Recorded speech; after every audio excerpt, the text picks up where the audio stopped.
जो सिंगर काजल राघवानी जी के साथ खेसारी लाल यादव जी के ऊपर एक से एक सॉन्ग ला रहे थे, आखिरकार क्यों उसी सिंगर का लिखा हुआ सॉन्ग गाए हमारे खेसारी लाल यादव जी। जी हाँ दोस्तों, आप सही सुन रहे हैं। खेसारी लाल यादव जी का आज सुबह में एक सॉन्ग रिलीज हुआ है, जिस सॉन्ग का बोल है चुमा लिए सारे अंक पर। जिस सॉन्ग को लिखे हैं सुमित सिंह चंद्रवंशी जी। जी हाँ दोस्तों, जो कि डिफेंडर और भैंसरवा वाला सॉन्ग को गाए हैं। उसी सिंगर का लिखा हुआ सॉन्ग हमारे ट्रेंडिंग स्टार खेसारी लाल यादव जी की आवाज़ में आप सभी के बीच में रिलीज हुआ है।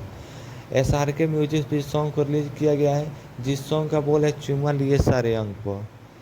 जी हाँ दोस्तों, काजल राघवानी जी के साथ एक से एक खेसारी लाल यादव जी को इंसल्ट सॉन्ग लाने वाले सुमित सिंह चंद्रवंशी जी का लिखा हुआ सॉन्ग हमारे ट्रेंडिंग स्टार खेसारी लाल यादव जी की आवाज़ में आप सभी के बीच में रिलीज हुआ है। आखिरकार क्यों खेसारी लाल यादव जी सुमित सिंह चंद्रवंशी का लिखा हुआ सॉन्ग है। मैं आपको बता दूं कि ये सॉन्ग मूवीज़ का है। जी हाँ दोस्तों, ये सॉन्ग मूवीज़ का है और इस सॉन्ग काफ़ी दिनों पहले इसका शूटिंग हो गया था।